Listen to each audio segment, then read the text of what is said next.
Give it up for the very funny Jay Light!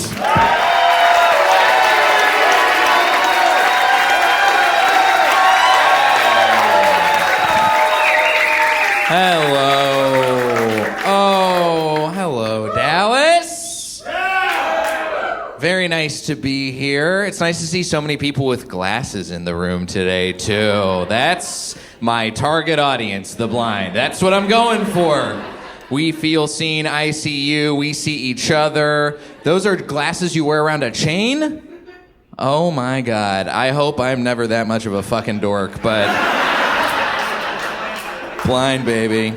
How old were you when you first had to start wearing glasses? I could read the paint can at 45. Oh, that 45, that's tough. That's a tough age to find out. Very late in life. You developed your personality at that point. Honestly, it fits. Glasses fit you perfectly. You're welcome. Well, I recognize you. You're one of us. You're part of the brotherhood, right? Like, you haven't had your glasses as long as I have, but you are an OG. Your original glasses in my book, okay? I fucking got you, buddy. I had to start wearing glasses when I was 8 years old, which is a tough age. I've had friends, people I've talked to at shows who've had to start wearing glasses basically as soon as they came out of the womb, which I think is even harder. You're so blind you suck the doctor's tits by accident as soon as you get out of there. That's hard. Tough. It's tough having growing up with glasses. You get called all sorts of names. Like, I've had my glasses long enough that I know everything that I look like at this point. I know everything that I look like. I know I look like Logic if you bought him on TikTok Shop. I know that. I know I look like Rick Moranis if he starred in Honey, I Shrunk My Penis. I know that.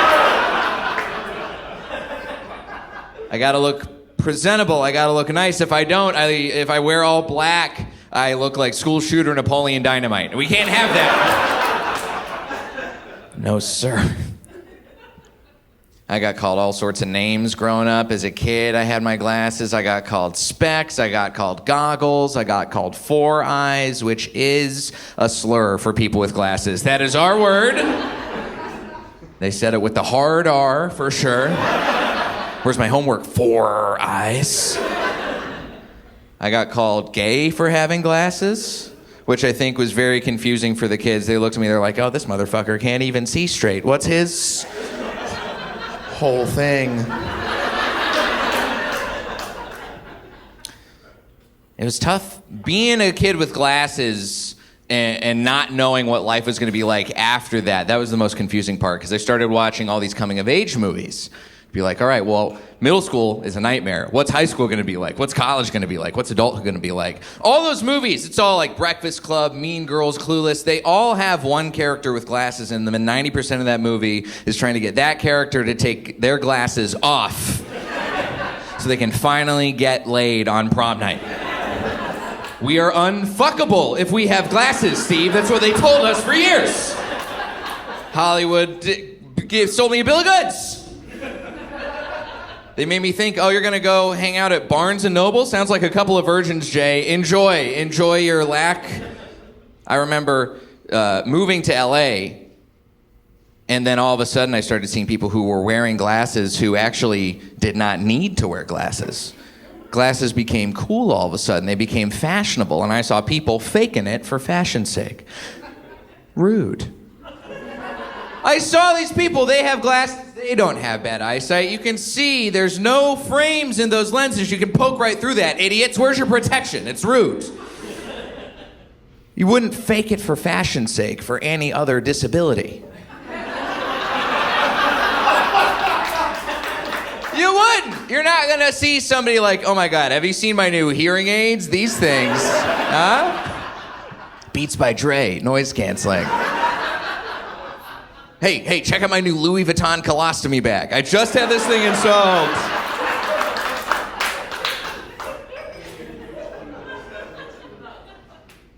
And eventually, I was really uppity about it for a while. I was really, these people are appropriating my culture. That is not right. I will cancel you for doing glass face. We can't have that. And then all of a sudden I start recognizing, all right, these people, they're allies in my struggle. Every time I see a hot person in a movie pretending to be a scientist wearing glasses, I'm like, all right, they're helping the men and women with glasses level up our ability to get laid. That's all I can hope for.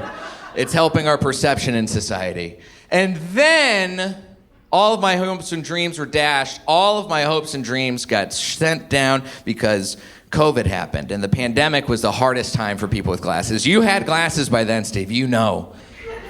People with glasses had it the hardest. We had to wear masks. Everything was fogged up. We could not see a goddamn thing. Looked like people were fucking in the car of our brain. It was tough.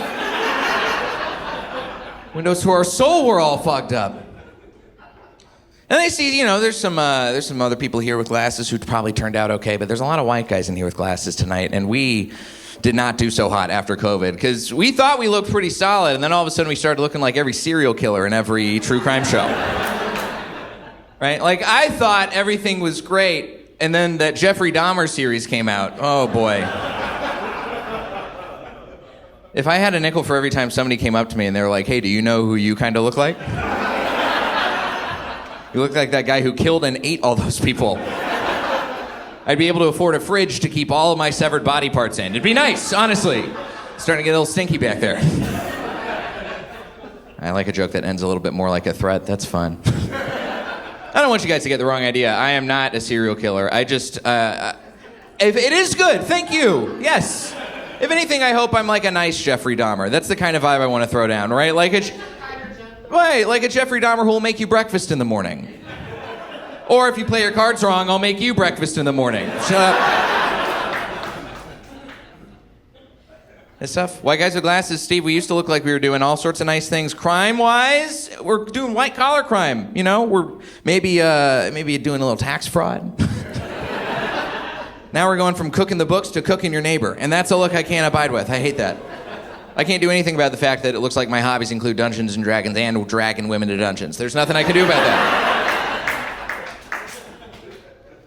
It was tough. It was tough because I was very girl crazy at a young age too, and it's hard being girl crazy at any age as a nerdy guy. But I had a really tough time because I grew up in the state of Texas, where our sex ed system did not teach any of the things that I needed to learn.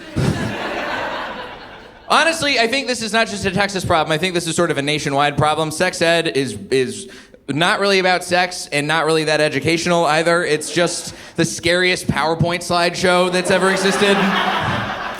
It's just a football coach who probably has not seen his wife's clit or knows where it is, and just showing you like, look at this penis. This is what it will look like. Don't you dare. Next slide. What are you gonna do when you're face to face with this vagina? You're not gonna know. I don't know why I pointed at you. You seem like you know your way around the vagina.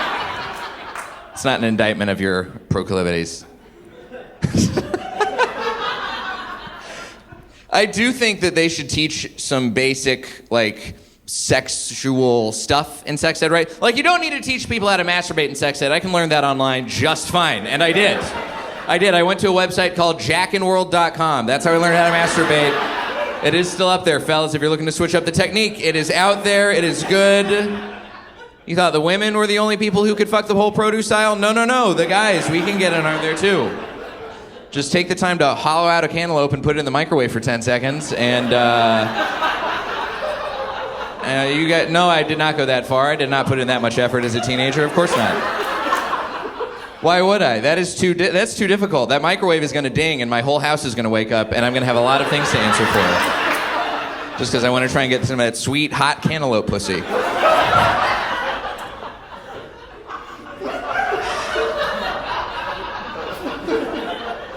I think they should teach you how to flirt in sex ed at a bare minimum.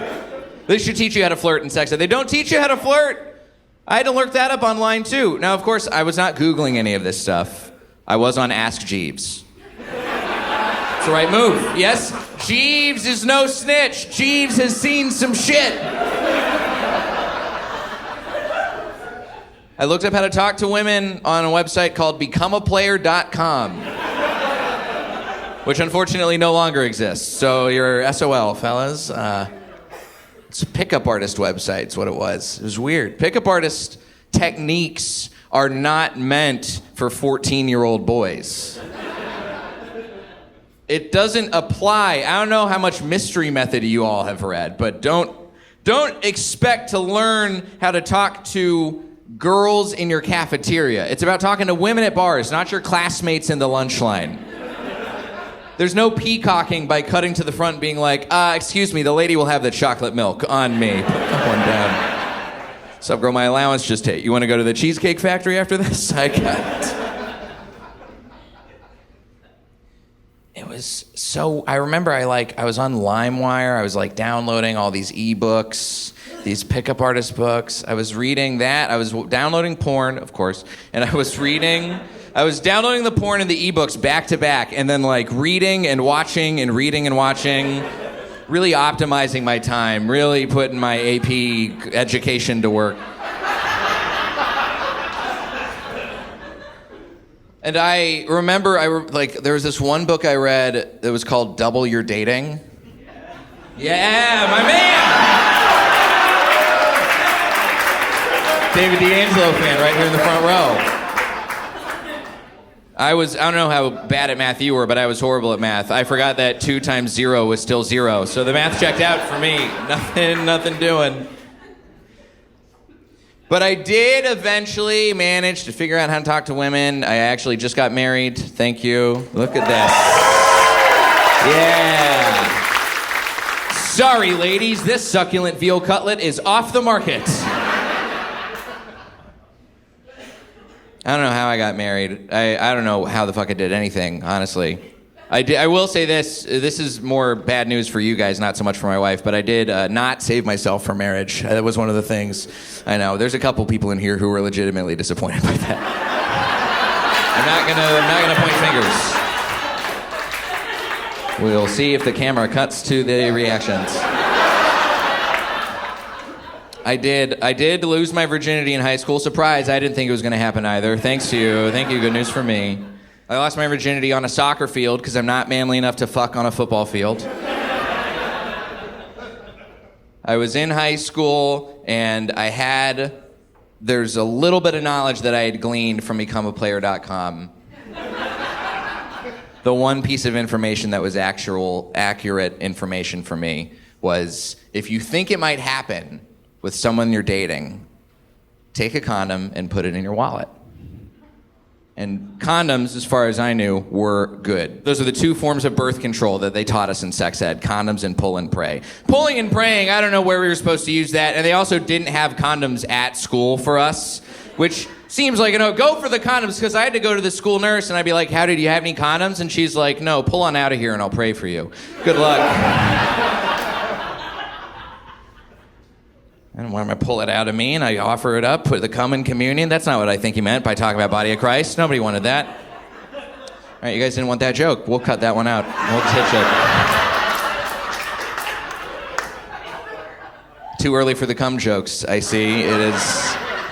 It's what we're gonna get. We're getting word-playing cum jokes with me, and we're gonna ride the rails on that one. I remember the moment that I was like, I'm gonna have a condom, I need to have it ready. I need to be like a Boy Scout. I need to be prepared. By the way, could not take my Scoutmaster's condoms. Could not trust those. Something seemed kind of fishy. So I had to go acquire condoms, and that's a very fraught thing to do as a teenager who is a virgin, who's also got a lot of religious, don't have sex before marriage stuff rattling around in his head, I remember there was this thing at my high school. It was called See You at the Pole. It was a religious thing, even at public schools. We had to gather our hands around the flagpole. We had to pray before school started. And I don't know what we were praying for. Good test scores, dodge the shootings, who knows? I don't know what we're praying for. But I remember I was never that religious. The only time I ever prayed before school was when my girlfriend was taking a pregnancy test in the Starbucks bathroom. So I could have used a little bit more about sex ed. But I remember I had a very fraught experience buying condoms because I wasn't going to get them for free. So I was like, all right, I got to go buy condoms. And I remember driving by a sex shop in Dallas. And then I looked inside and I was like, all right, none of these guys know how to make a woman come either. I can't go here. It's going to be the blind leading the blind. And I'm already blind, right? I know this thing. Listen, hindsight's 20/20, and this is the only time I've ever had perfect vision. So I'm just going to talk about glasses for a second. I'm glad you guys are on board with the glasses stuff, by the way. Just point that out there. Because there is, the people here know, there is a stigma against people with glasses, an astigma, if you will, and...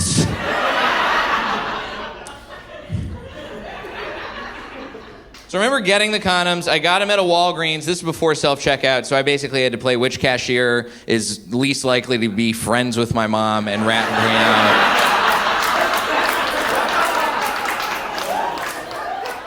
out. I got my condoms,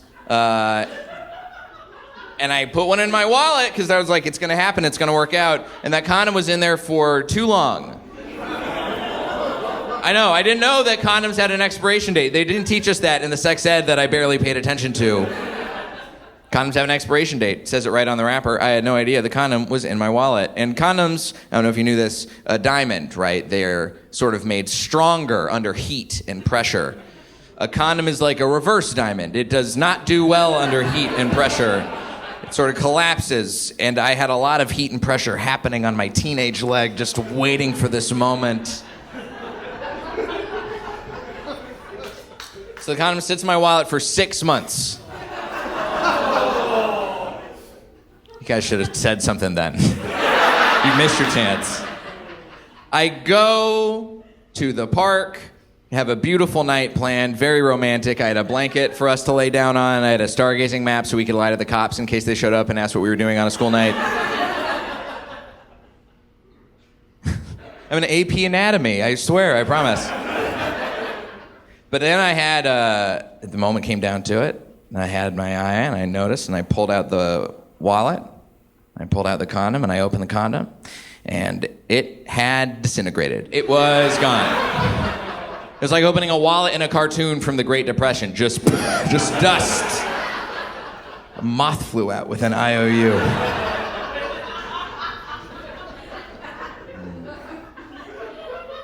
My wife hates that joke. My wife hates a lot of these jokes, honestly. But that's fine. I love her, and we have had a great run. We've been together a little more than 7 years, got married on our 7-year anniversary. The mystery is gone in our relationship, and honestly, that's just the way I like it. I don't want any mystery in my relationship. No, I know I look like transgender Velma from Scooby-Doo, but I want zero mystery. No thanks. Don't need a dog, just me and my wife and our cats. We do have 2 cats. I am a cat dad now. We live in a gentrified neighborhood with our cats. We are part of the problem. We're doing everything we can. Kids in our neighborhood used to have lemonade stands. Now they got cucumber water pop-up shops. It's very gentrified. 2 cats. One of them is depressed. That is the exact same reaction I had.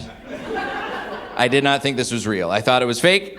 My wife told me one day, she said, Edgar is depressed, and I said, that is bullshit. Where did you get this diagnosis? A BuzzFeed quiz? You know what Disney princess he is too? Come on now.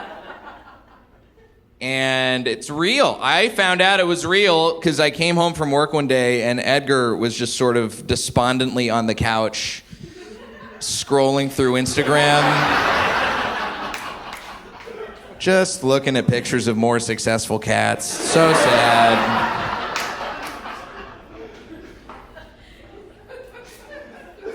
He's okay now. He's on medication. He takes a Prozac like any normal depressed human does, but it's a cat formulation. It's Perzac. You just pop a couple right in his little mouth. Our wedding planning, that basically took up the entire past year. And I never thought I was going to be learning new stuff about us. Like, really, truly, I thought we were done with, like, learning new things about each other. The relationship had been going on that long. I found out new stuff about myself, and I found new stuff about her. First of all, I found out about a week before the wedding that I kiss weird. She just dropped that on me a week before the wedding. Honey, did you know that you kiss weird? Did you know you flex when you kiss? No, I did not know that. Horrible. It's like the bottom block of the Jenga tower of my entire sexual identity just collapsing before I literally have to do like public speaking for kissing. I have to kiss in front of all of the people and be like, look how good I can do that. She told me I flex when I kiss. My lips get hard, which these are not supposed to be. No, these are not supposed to be hard lips. Look at these lips. These are so supposed to be pillowy lips. They're like Tempur-Pedic mattresses. You put wine on one side of my lips, you jump up and down, the wine doesn't spill. That's what these lips are supposed to be like, comfy. I have hot girl lips. I've been misusing them this entire time. Women in Los Angeles pay to have lips like mine. I got the Mon Natural and I'm wasting it. I don't know how I got these lips. My only assumption is that someone way deep in my ancestry had to have sex with a slave. That's, I think, the one gene that came in. That's my only assumption, right? Like, most of my family tree, probably like birch, aspen, but there's one stripe of mahogany somewhere in there, deep vein, and it passes through the lips. That was like a tea kettle being ready to go. We got it a boil with that joke. My wife learned something new about her at our honeymoon. We were at a very nice hotel. We were hanging out by the pool. She looks over at me and goes, "Honey, I have to pee. Should I do it back in the room or just go into the pool?" What? Did you say pool, Steve? Okay, good. I was hoping. I was like, you can't be... Oh, okay, cool. I was worried you were taking my wife's side on this. Like a crazy person would. I don't even know what you said, and I'm not even going to ask. I'm trying to figure out what you said. She did. She wanted it. She was like, I'm going to go in the pool. Clearly, right? And I was like, what are you talking about? The inner lifeguard in me came out. I was like, what? Do you disrespect the pool like that? She was like, Jay, I've peed in every pool I've ever been in my entire life. You can't just drop that on me after we're already married. I got tricked into loving someone who pees in pools. That's a stain on my record. That's a green stain that spreads out.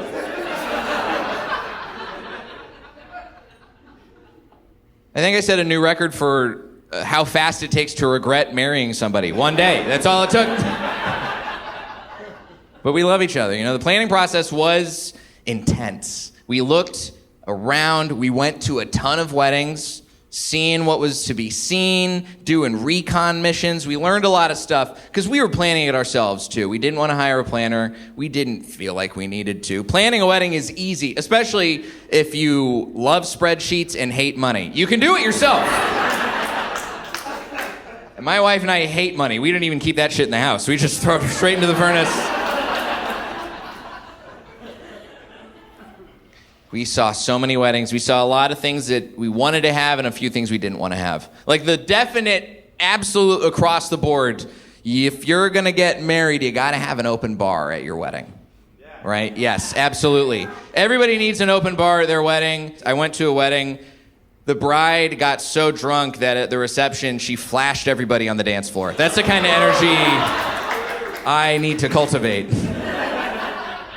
And I don't even drink, I'm sober, but I am an enabler at heart, okay? So, like tonight, I'm not gonna do cocaine with you in the bathroom, but you can borrow my keys, go take a couple bumps on me, I gotcha. Now, I am a sober person, I've been sober, thank you. That was a clap of somebody who's like, I don't know if I should get sober or not, but I feel like...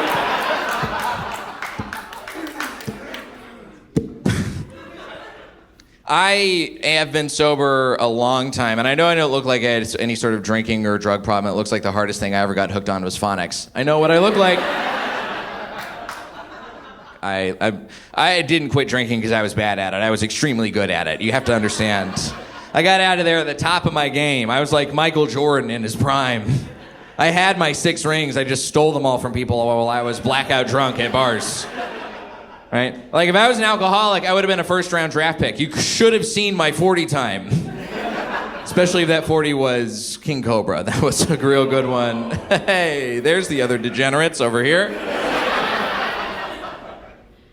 I did black out a lot. I felt like blacking out was the thing you were supposed to do. It's like beating the game every time you play it. It's nice. You get another level, you show up, you've got harder enemies, you've got better armor, maybe worse armor, maybe you show up naked. Who knows? It's tough to find out.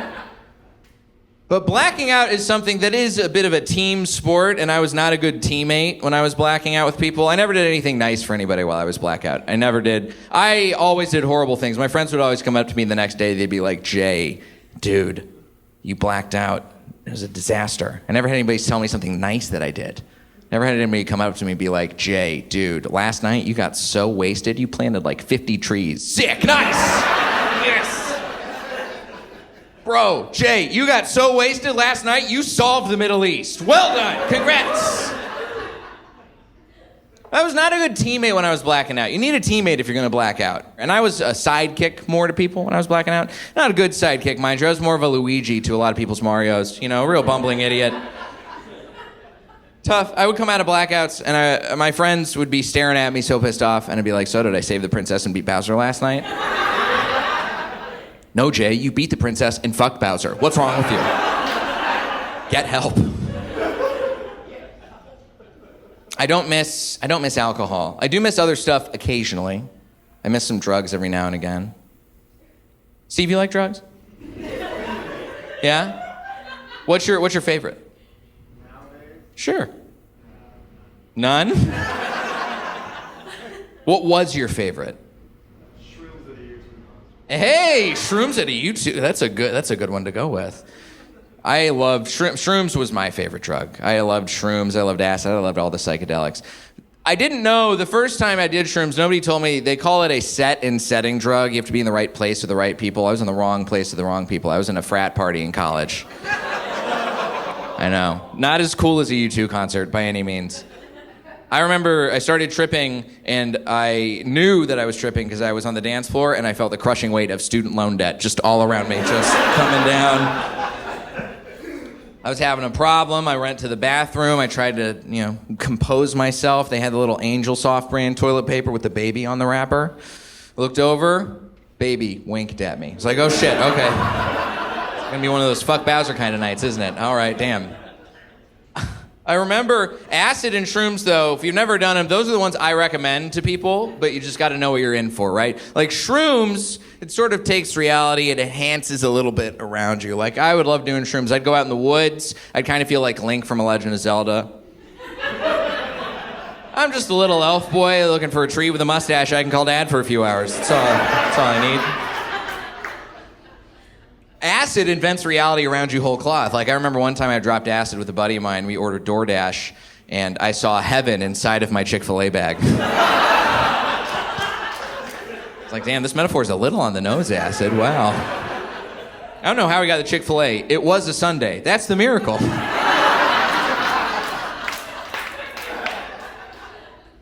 I liked weed, too. But weed is barely even a drug anymore. Like, weed is basically on a caffeine level in America, which is great. Caffeine's a drug. Nobody thinks of caffeine as a drug because nobody's railing lines of coffee grounds to start off their morning. Yeah, caffeine, it's absolutely a drug. By the way, here's how I know it's a drug. You can abuse caffeine the way that you can abuse any other drug. I abuse it. It's called cold brew, bitches. That's what I do. You ever drink so much cold brew you think you can freestyle rap? That's what I try and go for. I don't miss weed, but I do hope that other people get a chance to smoke it fully legally soon. I feel like it's coming down the pike. We're almost at full legalization. I just want to get to a point where we have weed ads. Not like ads for weed. I just want to see weed get snuck into other ads. Like, I'd love to see a back-to-school ad. Just a little bit of weed sprinkled in there. Like an ad for Target. It's a bunch of kids running around the aisles. They get their new colored pencils, school supplies. And then it's just a mom stoned out of her gourd staring at a Lisa Frank folder.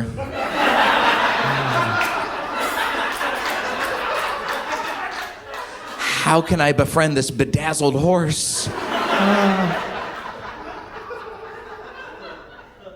I do think the first store that will sell weed nationwide is Costco. And they're going to do it right. It's going to be the perfect experience. You're going to show up, you're going to get free samples as soon as you walk into the door. Enjoy the rest of the free samples as you go through the store. Then you finally get to the weed aisle. It's going to be good quality. You're going to get Grey Goose quality weed at Burnett's prices. And they're not going to skimp on the quantity either. You're going to get 127 pre-rolls for $7. And it's going to be fire all the way through. I might relapse for that Kirkland Schwagnature. I might. We looked at all sorts of weddings. We went to this one wedding in Texas. My wife had never been to Texas. We had very different upbringings. She grew up in New York City. I grew up in the suburbs of Dallas. My wife grew up right across the street from the Stonewall Inn, one of the most famous gay bars in the world. Closest thing we had to a gay bar in my neighborhood was the Rainforest Cafe. Very different.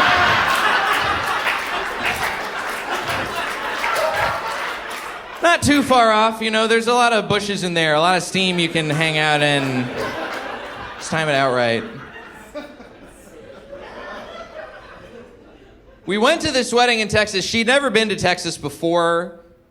And I told her, honey, it's not like they say on the news. Everything's pretty chill. But then as soon as we landed in Texas, I did get reminded of how Texas can be sometimes. We landed at DFW Airport. We saw a car with a bumper sticker. It had a picture of an AR-15 on it and the following sentence. "This is a tool. I am the weapon."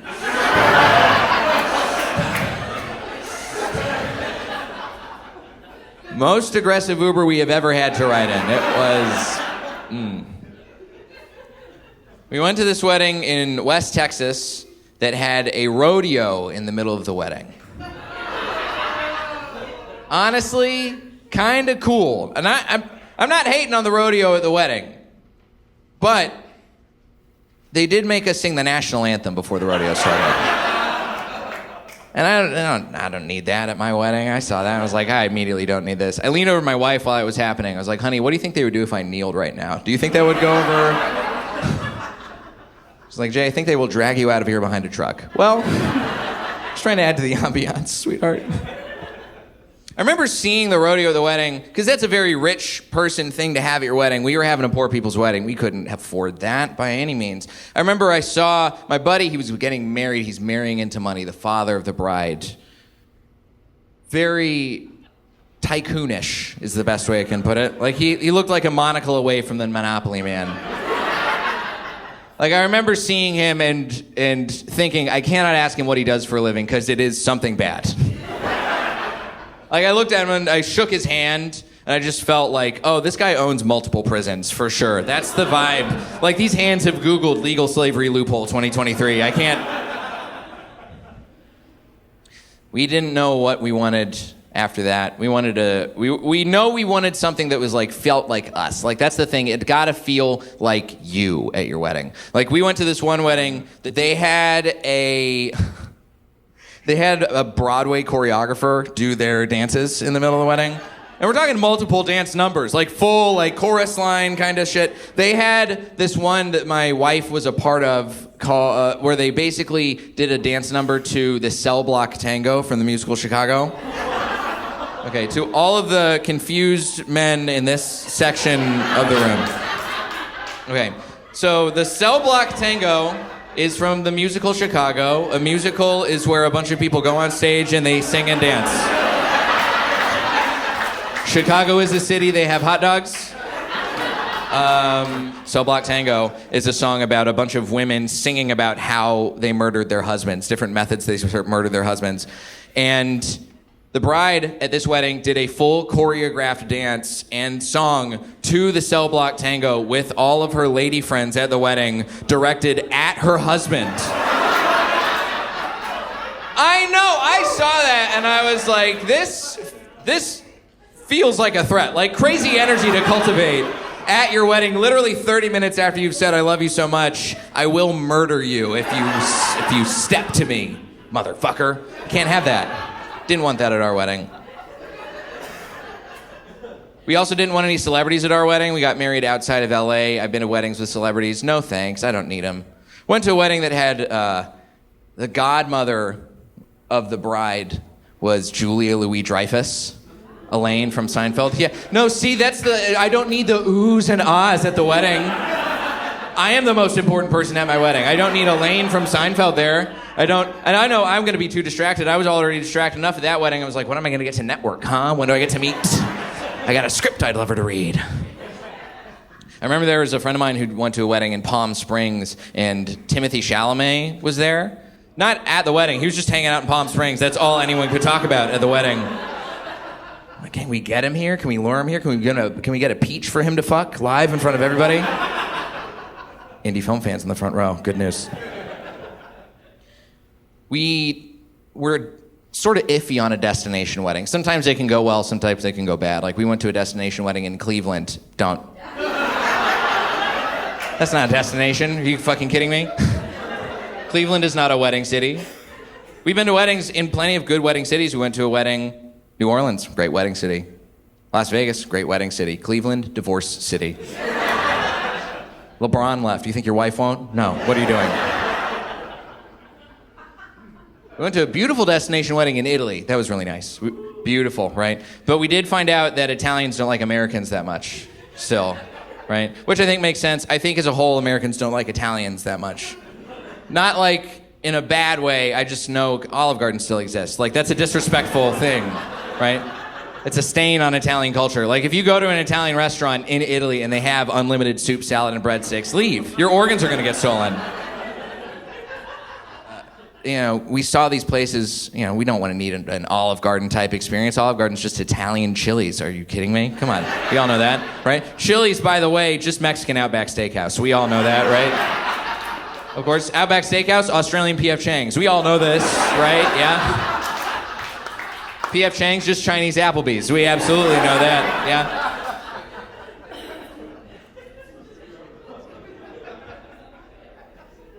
So we went to this one restaurant. We were in Italy, and they had a sort of Olive Garden-esque restaurant that was making fun of Americans in the name, an American-themed restaurant. It was called United States of Ham-America. I felt seen and I felt fat. I was like, all right, thanks you fucking greaseballs. Okay, I guess we're going for it. I had to check it out. I'm a little piggy. I want to go eat at the slop trough. Normal American stuff on the menu, burgers, fries, milkshakes, that kind of thing. They also had some stuff that felt a little disrespectful. Like the breakfast section was headlined by the El Chapo breakfast burrito. Not right. Name an item after an American villain like that? That's rude. We wouldn't do that in an Olive Garden. You wouldn't go in there and serve would come up. You got to try our new special, the fettuccine Mussolini. Mangia.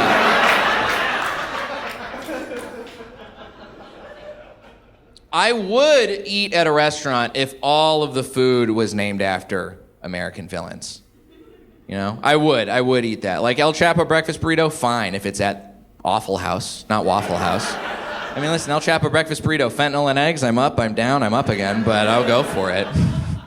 It's an extensive menu over there. You got to talk to your server, get the recommendations. They're going to be very nice, very folksy. They'll help you out. You like a nice appetizer for the table? Well, might I recommend the Osama bin Laden hummus and falafel platter. Now, it is on our secret menu. We only serve it between 9 and 11, but it does have a flavor. It's got a flavor you will never forget. If you don't like that, we got other options. Don't you worry. There is a great appetizer for the whole table. Entree, you can do it this way too. The Chairman Mao Chow Mein. But you have to share. You have to share. There's also, for those with a sweet tooth, the banana Putin. It's nice. It's tasty. If you're looking for something a little bit more handheld, like a grab-and-go situation, I would recommend the Hitler Hoagie. But be careful, it might make you feel a little bit gassy afterwards. Just be careful. Oh no, history. Oh man. The one thing we also knew that we didn't want to have a religious ceremony. Neither of us are religious. I grew up religious. I'm not religious anymore, not for like atheism reasons or anything. I just didn't get cast in my youth group's production of Jesus Christ Superstar in the part that I was hoping for. I know. That's my cross to bear. That's what I'm here for. I remember I found out the moment that I was like, oh, I don't know if this religion thing's for me. I found out that heaven's full. Did you guys know that? It's in the Bible. They talk about it. It's at the very end.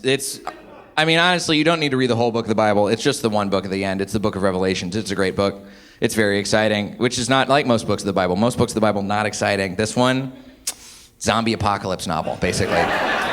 Like, if you like The Walking Dead, you'll love the book of Revelations.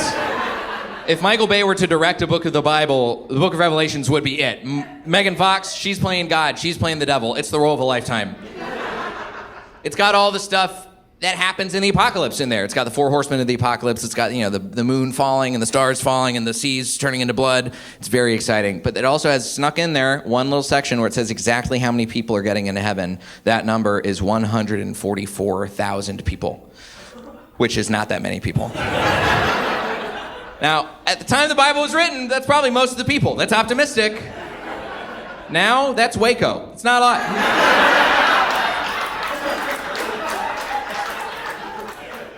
You think Chip and Joanna Gaines are getting to heaven? HGTV didn't want them. Get it out of here. No, thank you. Absolutely not. I think I do know the last person who got into heaven. My guess is DJ Casper, the guy who invented the cha-cha slide. He passed away a couple years ago. I don't know if you knew that. I have to break the news to every audience. I know. It's sad, but it was the most organized funeral of all time. Everybody cry to the left, cry to the right. One sob this time. I think he deserves a slot in heaven. If nothing else, for the amount of white people that he's tricked into believing they have rhythm at weddings, that's a mitzvah. That's good. He earned his stripes. We've had all this stuff swirling around our heads. We finally put it together. We were worried on our wedding day that there was going to be something crazy that happened. Every wedding we'd ever been to seemed like something crazy did happen. The crazy thing that happened at ours was Donald Trump was almost assassinated during our wedding ceremony.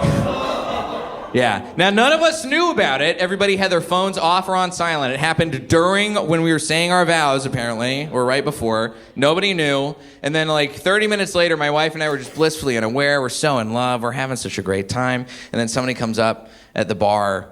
They're like, Jay, just so you know, somebody shot Donald Trump. I was like, wow. Not on my registry, but way to improvise.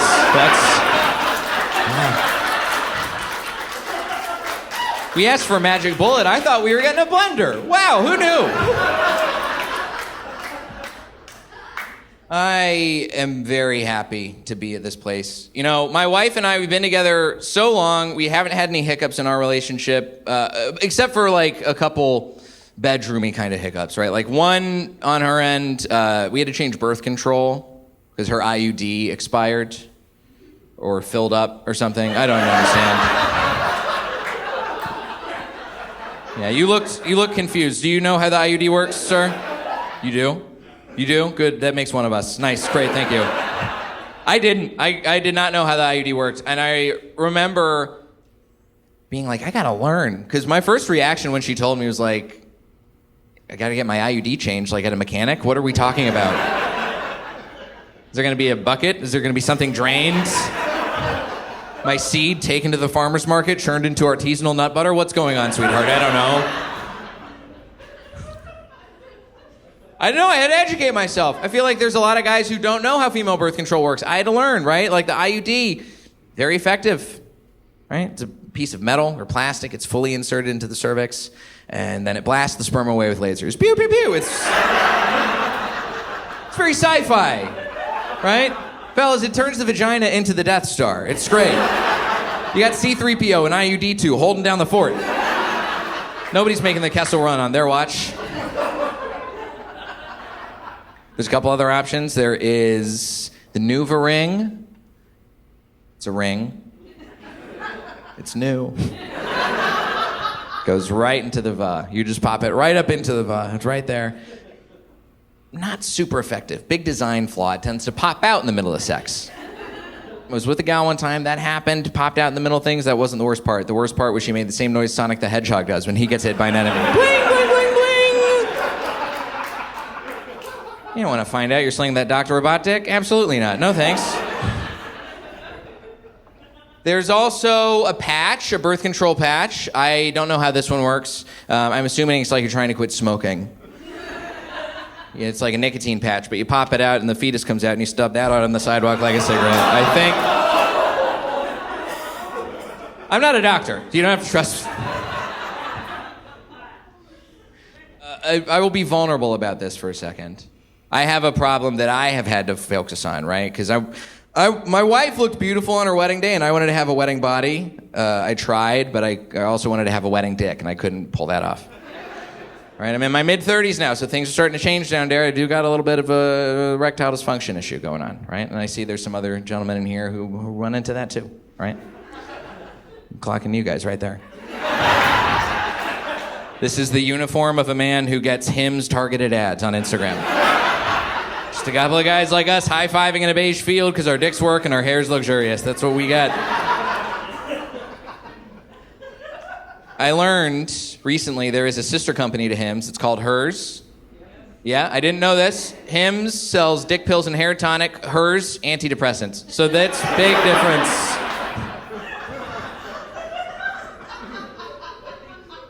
They do, I know. I did my research.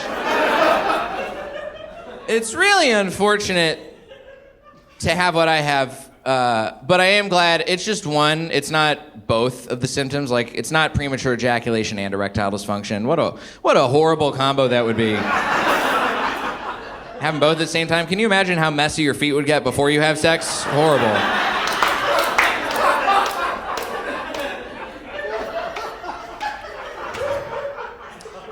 My wife also hates that joke. Surprise.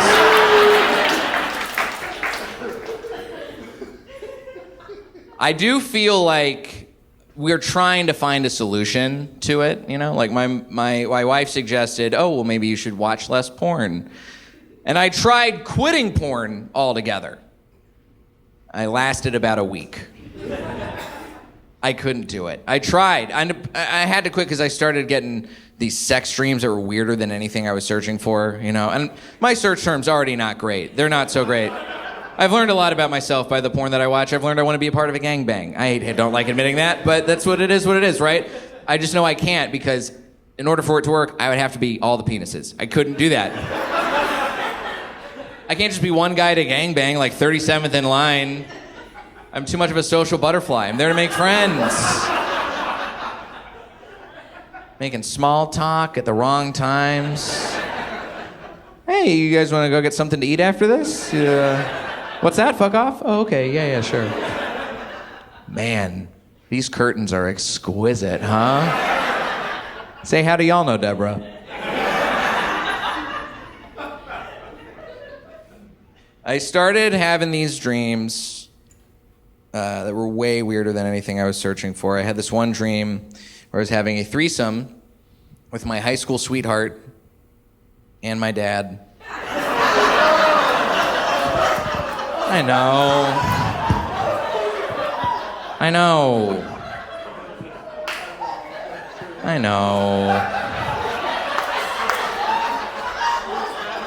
Listen.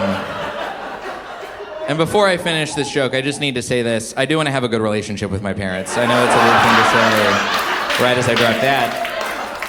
I want to have a good relationship with my parents. I do, right? Like, my mom and I, we don't see eye to eye about things all the time. Neither do me and my dad, except in the dream we saw a lot of things eye to eye. But I just want to have a good relationship with them, you know? Like, my mom, it was just her birthday. I got her a great gift for her birthday. Got my mom a vibrator for her birthday, right? Great gift. Most kids, for their mom's birthday, they might make her breakfast in bed. Not me. I made my mom squirt. I'm a great son. I know it's gross, but listen. My wife and my dad both hate that joke. Same team. Nah, she's fine. I got her the one with the 3-prong, the grounded. We're good.